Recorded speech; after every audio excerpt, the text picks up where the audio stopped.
That's a really interesting topic, the concept of faith. And I think that it's become hijacked by the more dogmatic religious practices. I agree. But faith is such an integral part of who we are and what we need to tap into to have any chance of living our lives to the fullest. I agree wholeheartedly. I want to clarify. I am not speaking about a dogmatic certainty. In fact, from my perspective, faith is the opposite of certainty. Faith is the wind in the sails that helps you take a risk. And how do we live our one glorious life without a little risk? Welcome to the Personal Mastery and Growth Podcast, where we explore the keys to unlocking your full potential and living your best life. I'm your host, Jose Johnson. Whether you're looking to make a breakthrough, overcome a challenge, or simply live with greater clarity, joy, and purpose, you'll find the tools and inspirations you need right here. So let's start your journey towards personal mastery and growth right now. Welcome back to the Personal Mastery and Growth Podcast, your go-to resource for practical tips, insightful research, and inspiring stories to help you unlock your full potential. I'm your host, Jose Johnson, and I am an expert in mindfulness, mindset, and peak performance, and I'm so thrilled to have you here with me today. And today, we are going to discuss the importance of spirituality and how it impacts your health and happiness. And to help you get a better idea of how this works, I brought in a very special guest. She is an expert on fields such as spirituality and is a therapist and counselor and so many wonderful things. And I'm very proud to say that she's a very close friend of mine. So let's welcome to the Personal Mastery and Growth Podcast, Megan Malick. Hi, Jose. It's so good to be here. Hi, Megan. It's so wonderful to be here with you. I love our conversations. We've had some great conversations over the years. We sure have. And, you know, this is a great opportunity, I think, for us to share with others these discussions that we have had, because spirituality has been a big topic in our discussions. That's true, Jose. Actually, it comes up probably in almost every single conversation we have. Why is that, Megan? Well, Jose, I think something that you and I are aligned with is that spirituality is a really important part of what it means to be a whole, holistic, and well human. It's not separate from mental health or physical health. It actually is part of what contributes to it. Right. Yeah. So, I mean, like I have this personal idea that I use. Is called the 5 pillars of holistic well-being. So it's the physical, the mental, the emotional, the spiritual, and the financial, because I think those are the things that when they're all working, when everything's clicking right, then that's when we're living our best life. But when they're out of whack, whether it's not enough or too much of one thing, that's what causes disease, dis-ease. Yes. So for years I had...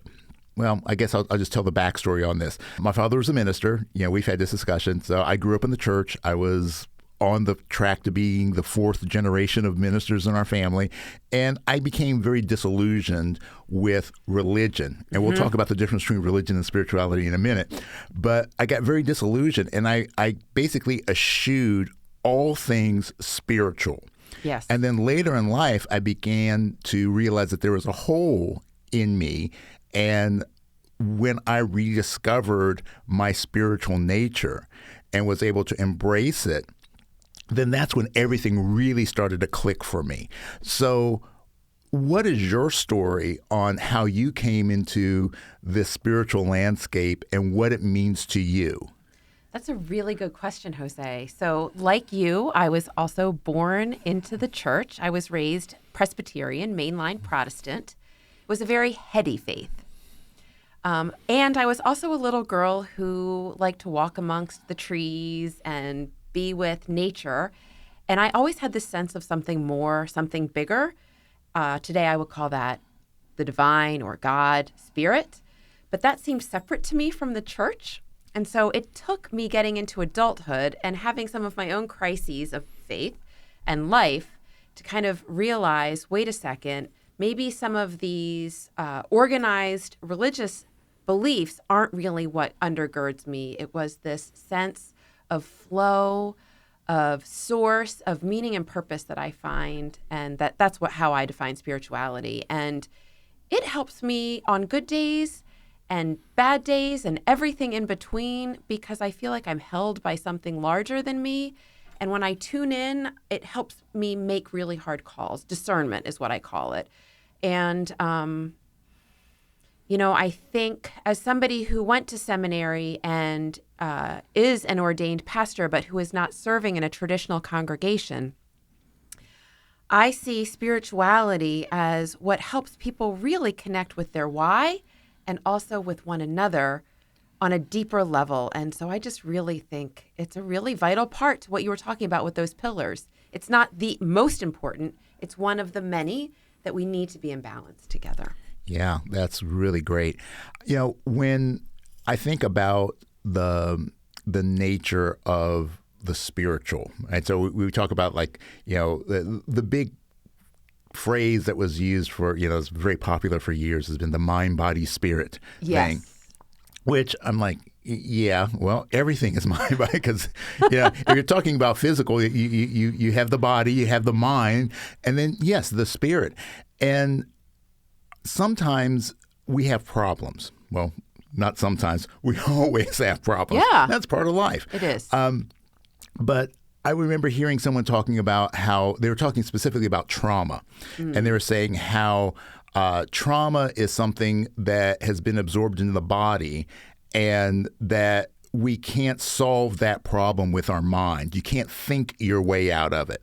But I think that the missing key in some people's strategy is that there's that third component, the spiritual component, that maybe you can't solve the mental problem by thinking about it. You can't solve the physical problem by just doing more. The spiritual aspect, I think, can be that key that unlocks the door to your higher self and to realizing your maximum potential. Well, it's so interesting you say all of this, Jose. The newest research with trauma does say trauma isn't what happened to you. It's how you're experiencing it inside of your body. And one of my most curious things, I don't know if anybody's researched this, is how all of the ancient religions had embodied practices, contemplative and spiritual. And I think those were the ways that ancient people worked through some of the things like trauma to get in touch with something more and to find a deeper meaning and purpose. Or, there's research now about post-traumatic growth. So not to deny or dismiss that we have traumas and that those are difficult. And yet there seems to be something when we as humans are able to face that and to work it through, again, not necessarily thinking it through, but in this kind of body, mind, spirit way that goes, okay, something's happening, and you grow into something more and bigger. And actually, if you read a lot of the ancient texts, regardless of the tradition, they talk about a path of wisdom in which people go through pain, and on the other side of that pain is some kind of growth and emergence or post-traumatic growth in 21st century terms. Oh, that's interesting. I like that. I really like that. So as an ordained minister and as a licensed therapist, how do you integrate the science with the spiritual? So actually, one of my most favorite things is neuroscience, because I think it's starting to show what I've intuited in my gut for a long time. And that is, we can see, so for example, when we talk about the collective, that there's an energy. I don't know if you've ever been to a concert or a sporting event or something where you kind of get this mystical sense that there's something more there. Well, we now know from brain studies with mirror neurons and things that there is a resonance that's happening. And kind of this growth aspect. And Thomas Hübl, who is a spiritual researcher, talks about the third, the emergence of the third, which is that there seems to be, when humans get in this growth cycle, a thing that emerges between them. And so I would say, for me, it's looking at the science to say, how does that support the felt sense that people express? And in terms of working directly with people, I try to meet people where they are with that. And yet I would challenge those who would say they didn't have a belief in anything to say, okay, it might not be in spirituality, but then where do you place your faith? Is it in the stock market? Is it in the government? Is it in your corporation? Because we all, I think, put our faith in something. And what I've seen with the people that I work with is if they're putting their faith in something that's beyond and bigger than those human constructs, that seems to be what helps them get better, faster, and to sustain that growth, rather than, no offense to any stock market folks out there, but it seems like when faith is placed in something that's human created, we humans are just much more susceptible to the ups and downs emotionally. Our threat response system goes off, if you will. Yeah, absolutely. And that's a really interesting topic, the concept of faith. And I think that it's become hijacked by the more dogmatic religious practices. I agree. But faith is such an integral part of who we are and what we need to tap into to have any chance of living our lives to the fullest. I agree wholeheartedly. I want to clarify, I am not speaking about a dogmatic certainty. In fact, from my perspective, faith is the opposite of certainty. Faith is the wind in the sails that helps you take a risk. And how do we live our one glorious life without a little risk? Yeah, absolutely. And I've had this conversation with a lot of people over the years, and the concept of what it means to have faith. And for example, one of the things that I've used in different kind of scenarios has been, if you had 100% assurity that whatever you were going to do was going to be successful, what would you do? How would you live your life if you knew everything was going to go your way today? And that's kind of acting on a faith. That's like you have that belief inside you that, okay, it hasn't happened yet, but I know it's going to happen for me. And so many people live life with faith in the fact that things are going to fail as opposed to the things are going to work out for them. So now the opposite of that, the opposite end of the spectrum, are the people that live by this blind faith. Yes. And I'm just going to put it in the hands of God and I'm going to trust God to do it. Okay, well, the Bible also says faith without works is dead. So you got to do something. So it's how do you balance, how do you manage the belief that things are working for you, not to you, things are working for you, and that you still need to do some level of work. Yeah, absolutely. Right. So we weren't created to just sit here, so to speak. People that believe in co-creation, kind of a responsive dialectic. So for me, that's where the term discernment comes in, and sitting with what's happening and what am I hearing, both from those that I love and trust, but also from my highest self that's inside of me. And, when you're sailing a boat or driving a car, to go in a straight line, you're kind of constantly actually navigating back and forth just a little bit. And I think that's kind of the whole faith works thing. It's not blind, oh, here I am, and it's not, oh, I just go it my way or the highway. It's this both and it's actually very alive and vibrant. And it looks different on different days, and it looks different to different people. But one thing it's not is rigid. Yes. And that to me is one of the major downfalls of organized religion, is that at some point someone has said, this is the way it is. And if you don't believe this, then you can't be a part of our party. And I think that our relationship with whatever our conception of a higher power or a universal being or oneness or whatever, any of those things, words that we use to describe things, that it is a unique individual relationship.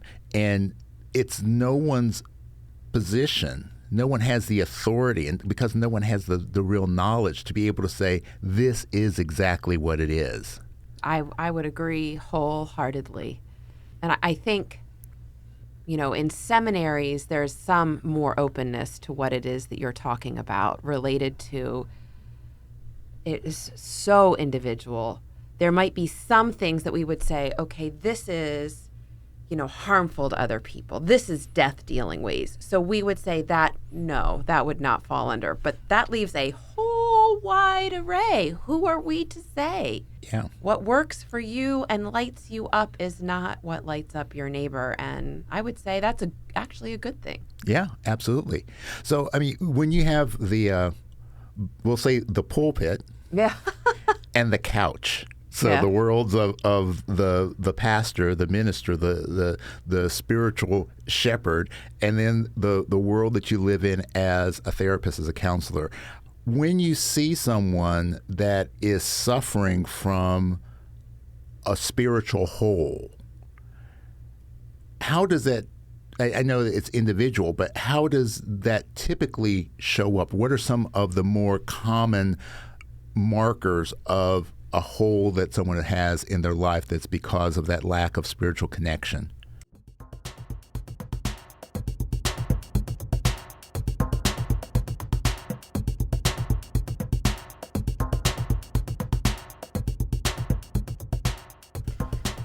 So, from my perspective, this is where it's really important to do a really good listening in, because sometimes things like depression and anxiety, I think, are spiritual in nature, a lack of a sense of kind of connected and rootedness to source, to bigger mission or purpose, or a sense of faith that it's going to be okay. And so it's less about a mental illness in that respect and more about, can I help get you reconnected to source and roots? I don't want to give the impression that depression does not exist, because it does, or that anxiety does not exist, because it does. And yet, I think symptoms of anxiety and depression can be symptomatic, as can burnout, actually. Yeah. Well, it's interesting because, in all the research that I've done over the past few years about stress and burnout and things like that, where they're saying that the vast majority of illnesses are not because of some congenital or some sort of genetic predisposition. It's because of stress. It's because of improper management of stress in our lives. Often, yes. So it's not saying that those physical conditions might exist. It's just saying that there's a high probability that stress is the cause. So I could say, from what you're saying, that for a lot of people, that perhaps the reason that they're having that stress is because there is that space that has not been properly attended to in their spiritual connections. Yeah. So Emily and Amelia Nagoski wrote a book called Burnout, The Secret to Unlocking the Stress Cycle. And the first section is all about how to live with, if you couldn't guess, stress, but also burnout. And one of their key early on strategies is what they call something larger. So they're trying to widen up the spiritual perspective, but that a sense that you're engaging in something larger than yourself, that you're able to look back to a past difficult experience and see how you've been able to navigate that and the gifts that you've cultivated through that, and then applying that to today, as well as a deeper sense for why you're engaging what you're engaging in. What is it that makes it worth getting up today and getting through today? And that there's something about engaging that something larger, especially in times of high stress, that really helps mitigate burnout, anxiety, and depression. That is stellar. That is a golden nugget right there. So when you're thinking about the spiritual response that we have, that connection that we feel, again, going back to the idea that everyone's way of feeling it or expressing it is unique. It is as individual as they are. But there's still, I believe there's always some universal truths. There's some things that are kind of foundational. But from your perspective, what to you defines that the essence of being a spiritual person or spiritually connected?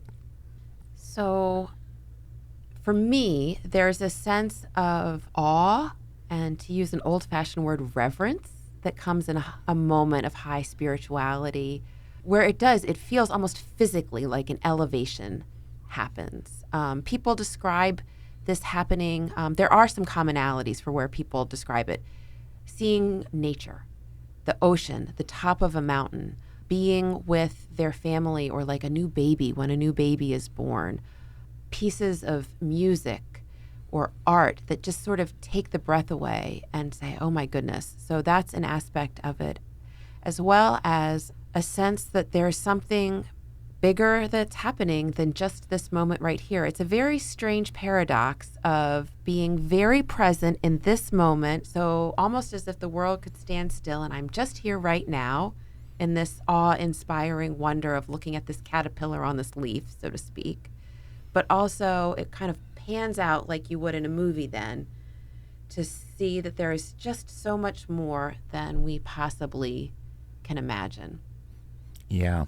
Yeah, I feel the paradox of the feeling of at once being a very unique and divine creation, myself, that I am, I am part of the universe and the universe is part of me, sort of thing. So then there's also the flip side of that of I'm such a minuscule part, and it helps. It gives me this really interesting perspective of being the center of my own universe, but also being just this little.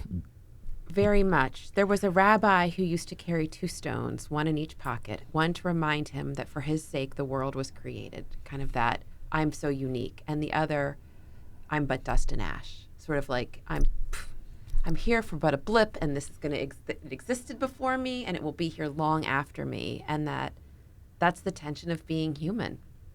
Yeah, and so many people have trouble accepting that. Yes. It's yes.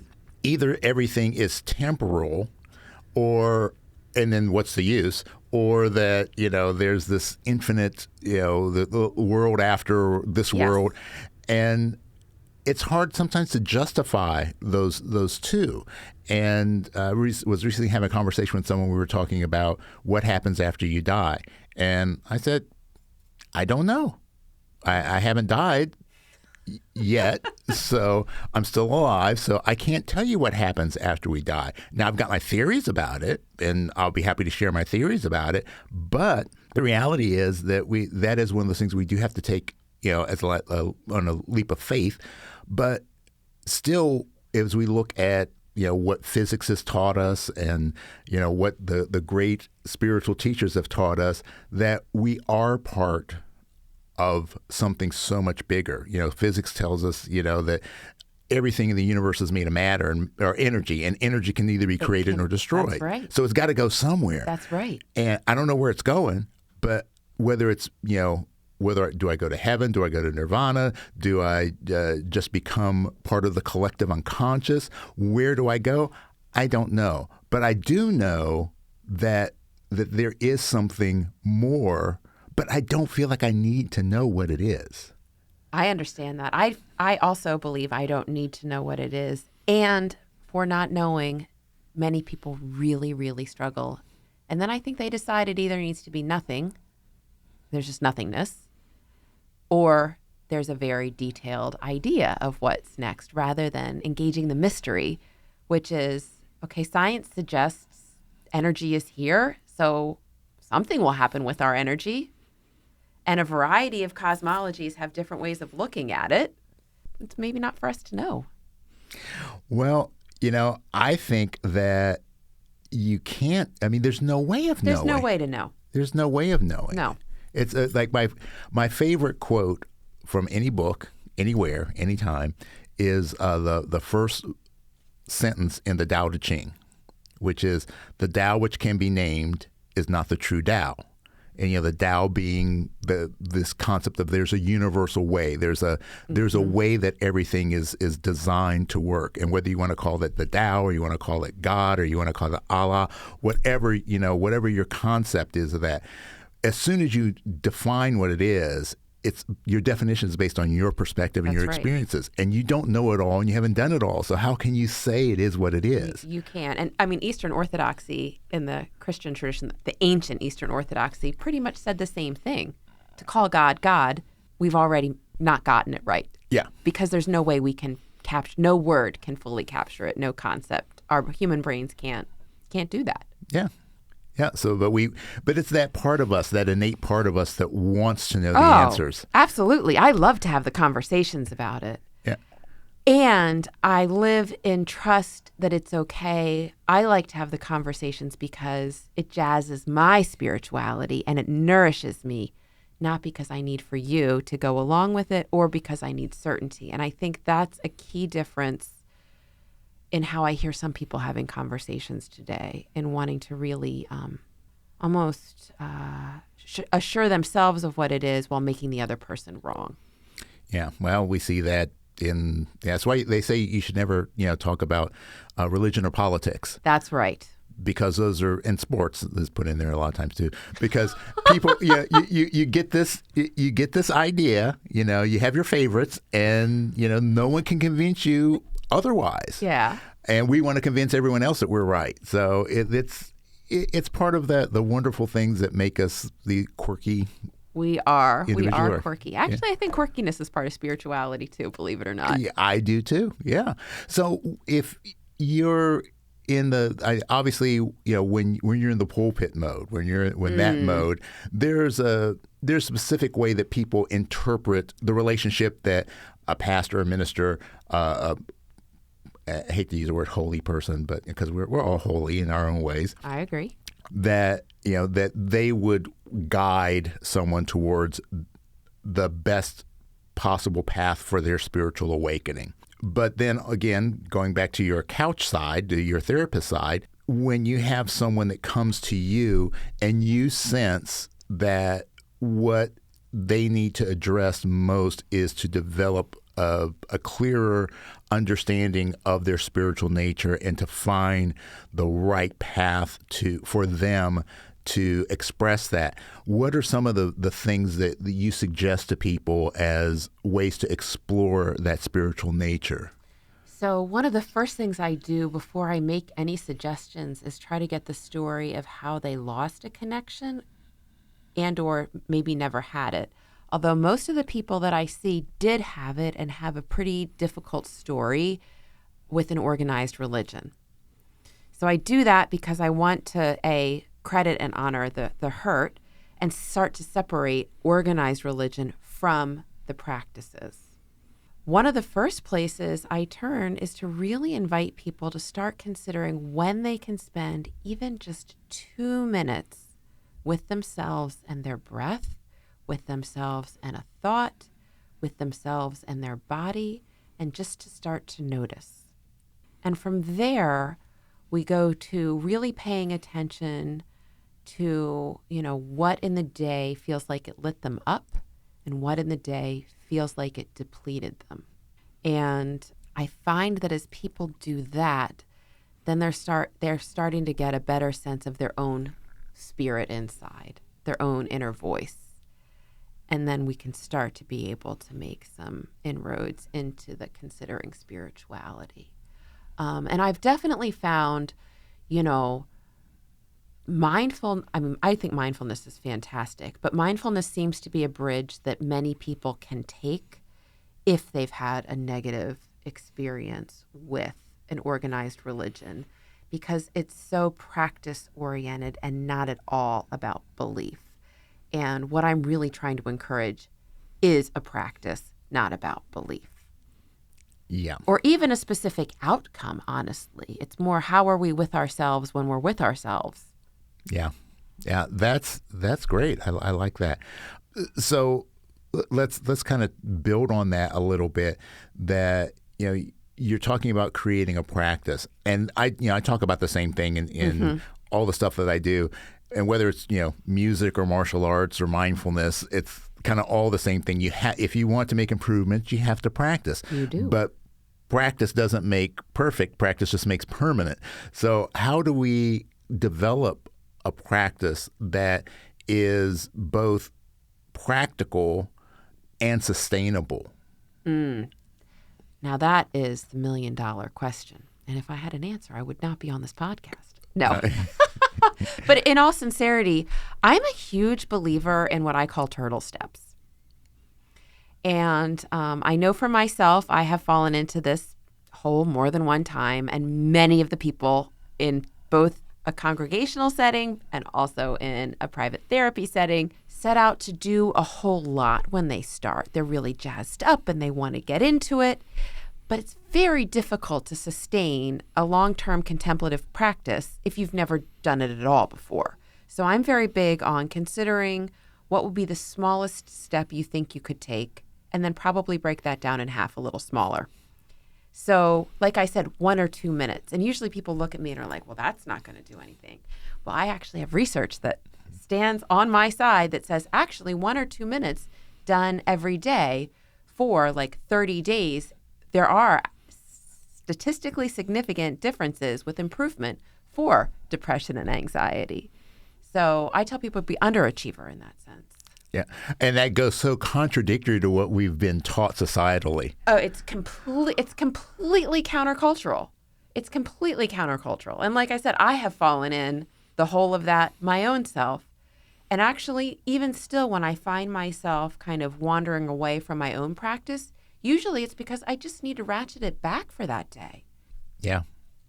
It's amazing how much can be accomplished with these very short but consistent practices. I was just reading some research recently about how just 7 to 10 seconds of exercise, running up the steps and then back down.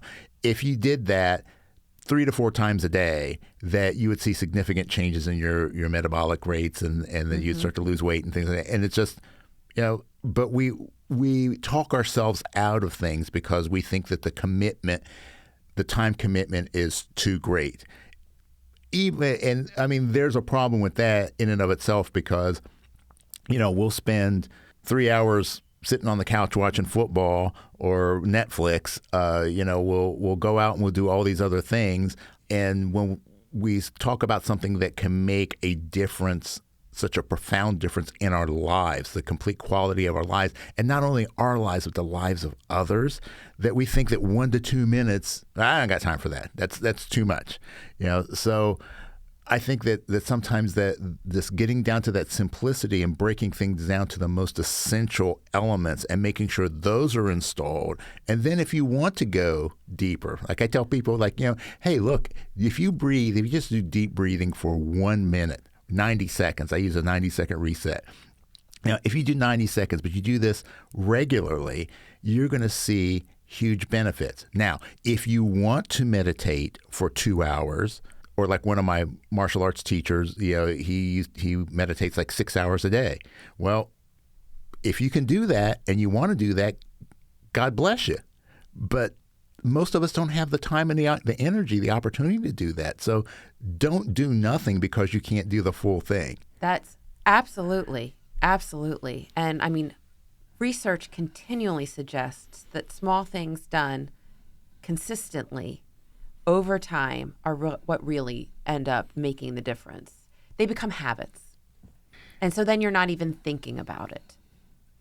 I'm not even thinking that I'm pausing to do my deep breathing. I'm just in a habit of pausing and doing my deep breathing. Yeah. Well, so you, again, as a pastor, as an ordained pastor, you have that ministering side. You have the side with when you're doing counseling and you're one-on-one doing therapy. But I see that the importance of spirituality goes beyond the individual and into organizations. So whether it be a corporation or a government, that we need to have some level of spiritual connection within those institutions, because what is that institution but a collection of people? So if you are, and I was going to say, if you are asked, well, I'm just going to ask you this question. What would you suggest to the leader of an organization of the importance of spirituality in a corporate structure, in a business structure, in a political structure.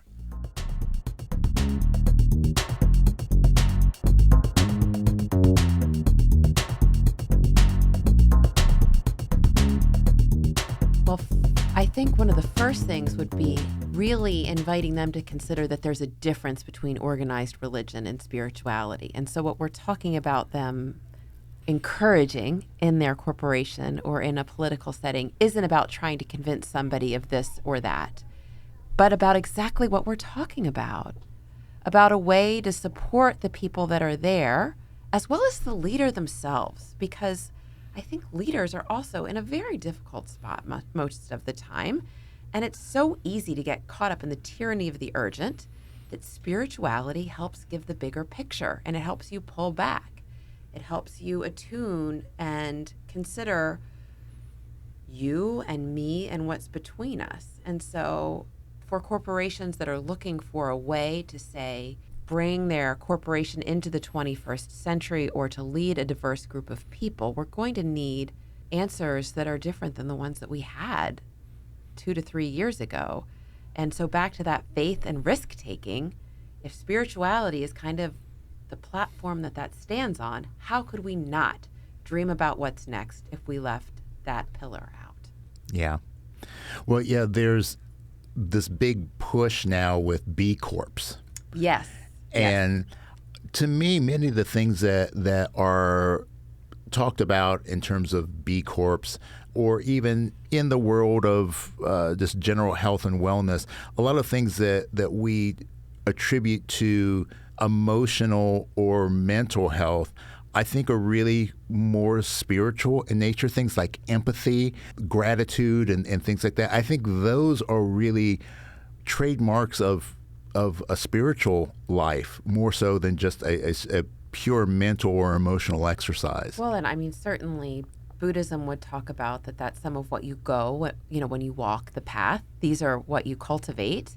Paul would say the fruits of the Spirit, right? So when you're walking the Christian faith, this is what you develop. And in Judaism, mitzvah, or, doing the works. And so I would say the faith traditions, again, not to espouse right belief, but to say if these are about how we live our best life, if you will, organized religion at its best, how do we live a life of flourishing, a life of meaning and purpose? The things you're talking about are the gifts that grow when we do that, and or the practices we can embody when life is difficult that help us. Gratitude, for example, is one that has a lot of research behind it in terms of when people are really struggling with depression, finding things to be genuinely grateful for. So to take the mind from what isn't to what is huge. And in that sense, yes, it would be spiritual. Yeah. Well, and there's been a lot of research about the importance of community and connection. Yes. And especially as we are in this, and I almost hesitate to say post-pandemic world, since, that may be an oxymoron. But the idea that our level of connection to others, the quality and the quantity of our connections, directly impact our health and happiness, that they're actually a better indicator of our longevity than things like your blood pressure and all the other things that we always look at for health. And I think that with spirituality, that is so much the part when you're feeling connected with something greater than you and knowing that source connects with all people. So to connect with that source is to connect with all people. Right. There's something inside of you that resonates with something inside of me. And can we find that together? And, Jose, as you were talking, I was thinking my certified clinical trauma training, one of the very first things he said the first day was, if your clients do nothing else, they need to find connection and belonging. It's better than exercise, better than water, better than, what is the antidote for trauma? Connection. What is the antidote for shame? Connection. What is the antidote for depression? Connection. And I mean, ultimately, at the end of the day, isn't that what spirituality is about to help us connect on a deeper way. And I don't mean, to wash over our differences, but to appreciate the beautiful differences that we have, but yet there is a common humanity between us. As Dan Siegel would say, a MWE, W-M-E, which he actually has a meditation about that. Yeah. That is, it's so simple. And sometimes I look back on my life, and I know that all the decisions I made were the decisions I need to make to get me to the point I'm at right now. Yes. And but I still sometimes would like to just slap myself for some of the stupid things that I did. And one of them was, it's the time that I wasted being disconnected from this greater potential. Yeah. And just being able to come to grips with the fact that my spiritual relationship is a very personal thing, and it does not need to jive with anyone else's. And I'm good with that. I'm so good with that. And I just really wish that more people, and that's part of the reason why I wanted you to be on this podcast with me, that there are so many people that are like me, that were detoured and just need to be reassured that there is a path that is right for them, and that there are ways to find that path. And you gave some great ideas about how to do that. That doesn't require you to shave your head or do all the other things that some practices will have you to do. No, that is correct. And there are people that we can engage with that are going to want that for you. Whatever your path is, their deepest desire will be to have you find what yours is. Have you find your song, your unique song that you were born here to sing. So how would you describe for yourself the moments when you are in your full spiritual bliss? And then what does it feel like to you when you're out of sync? That's a good question. When I'm really in my full spiritual bliss, or I think flow is a word that I use for that, time almost seems to stand still. And I can picture moments where I just think, it's this very alive feeling of being very present with deep gratitude. Usually my heart feels open and warm.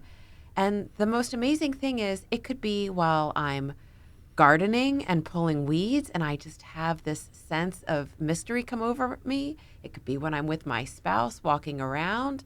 It could be, in the theater. It could be doing any number of things, looking at the ocean. But it's a sense of the transcendent and the present at the same time. And I really love when I'm writing or creating or I'm working with a client and that happens. And it just really feels like there's a mystery that's bigger than me. When I feel like I'm out of it, I get really irritable.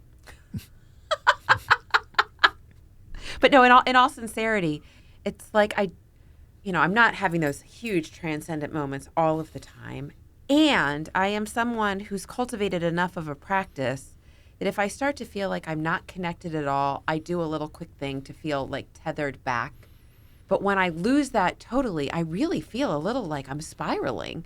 And irritability is one of the chief ways that I know it. And usually that means I need to stop, drop, and meditate.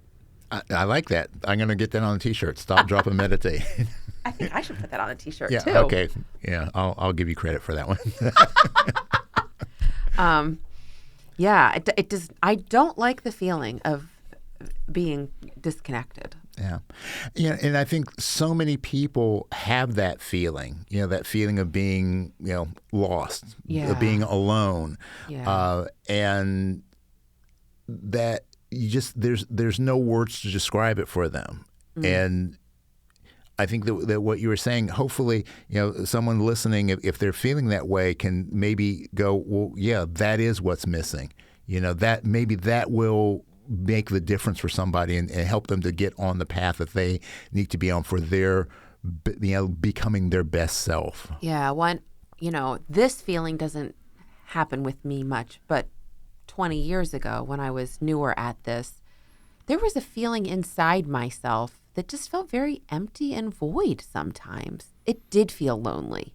And I'm not going to say I don't feel lonely sometimes, but the feeling of it inside my body, Jose, is different today.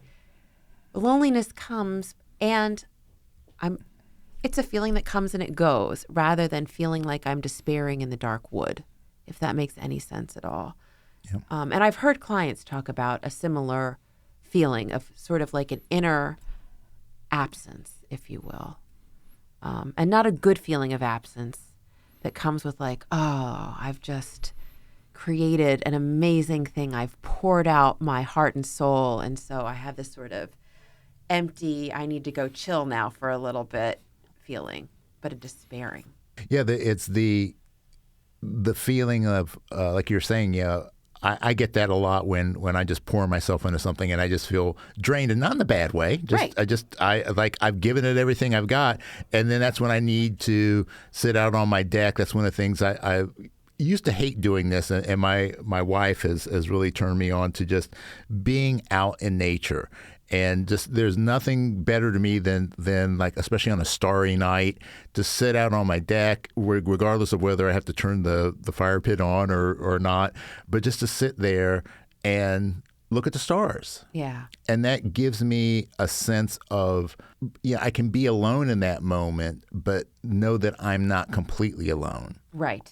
And that I can refill my cup with all of this wonderful energy that exists out there as I'm looking at the stars and realizing that, they have died long before I've seen them. And there's all of this energy and there's all of this experience, there's all of this mystery and magic that's out there. And I get to witness a small part of it. And I start to feel that dichotomy of feeling so big and so small at the same time, and that gets me back on my feet and gets me moving forward. But it's that thing that so many people, when they're in those kind of situations, they don't like being alone because they're stuck being alone with their own thoughts. Yeah. And that's scary. That is so scary for most people, for all of us, I think, until you learn to understand what that feels like. That's right. And then that, I think sometimes that's what drives a wedge sometimes between us and our higher spiritual self. Well, and I think, I don't know if you see this, but I mean, a first thought is a first thought. It comes like a feeling. It comes. It's when we latch on and that rumination gets going, or the holding the feeling inside and not letting it go. And so to learn that it's okay to have that first thought and that feeling, like just let it go, like a cloud in the sky or like a wave that comes through you, and it will be okay. And you're not bad or wrong for having that, because it's part of the human experience to have thoughts that are less than pleasant or pure, so to speak. They happen to all of us. Yeah, I was listening to one of my favorite podcasts, the Mel Robbins podcast recently, and someone was talking about that when we have these kind of thoughts or emotional responses to things, that we tend to think that we're broken, there's something's wrong with us. Yes. But it's not. It's many of the things that we have classified as being wrong are actually healthy coping mechanisms, if we just allow the process to happen. Absolutely. How can you not, when something does not go the way that you want it to go, how can you not have an immediate thought of why me and a little bit of a despair? But if you catch that or just allow it to come, right after that is usually a more helpful way of engaging. But if you worry that you had that thought, that's when we start to head down the road. And we don't promote talking about that with people, normalizing that this is part of what it is to be human. Yeah. And I think that's the other thing about spirituality. Spirituality doesn't expect perfection and isn't about perfection. Thank goodness for that, because I am so far from perfect. It's Ditto. But I think that is another gift that people can get when they engage their spirituality is a sense of permission to be human. Yeah, that's brilliant. I love that. Yeah. So So if you had to encapsulate everything, we had to bring everything into kind of a single point, what would you say that the role of spirituality is or should be in our individual lives? I think spirituality is really like the North Star that helps you go, but then also, like we have the star in us too, and there's like a connection between the star that I see that guides me and the star that's in my heart. And so the role of it is guiding, guiding and supporting. Okay, that sounds good. Well, we have been at it for a bit, and I certainly thank you for your time. Man, we could talk about this for hours and hours and hours. We sure could. And I'm sure I'm going to have you on again to talk about some other wonderful things. And if you would like to learn more about Megan and what she does and what she offers, you can certainly go to her website, which will be links in the show notes for that. And she does also have a great podcast that she just recently released in dealing with concepts related to grieving. And I think you could have got a better producer for that. There's some production stuff. I have a very awesome producer for that podcast. All right, it's the same person that does the production for this podcast. That's correct. Which is me. So... So it's been a pleasure talking with you, Megan, and I really feel blessed to have you as part of my circle and the tribe that I'm a part of, and I really respect you and honor your commitment to making the world a better place. Oh, the feeling is mutual. Thank you so much, Jose. This has just been a joy, joy. All right, well, thank you so much for joining us for this episode of the Personal Mastery and Growth Podcast. And if you know someone who is maybe suffering from a little lack of spirituality in their life and could benefit from this, please make sure you share it with them, because there's some great insights here. And, Megan and I both are here for you, and we want you to live your best life. So until next time, folks, remember, it is what it is, but it becomes what you make it. So make it great. Thanks for tuning in. Before we wrap up, I just want to remind you that the information shared in this podcast is for educational and informational purposes only. It is not intended as a substitute for professional advice or treatment. While the content of this podcast is based on research and personal experience, everyone's situation is unique, and the advice given may not be applicable to all. Always consult a qualified professional before making significant changes in your life. The Personal Mastery and Growth Podcast is recorded at the So Good Media Studios, located in the Candy Factory, a co-working space in Lancaster, Pennsylvania.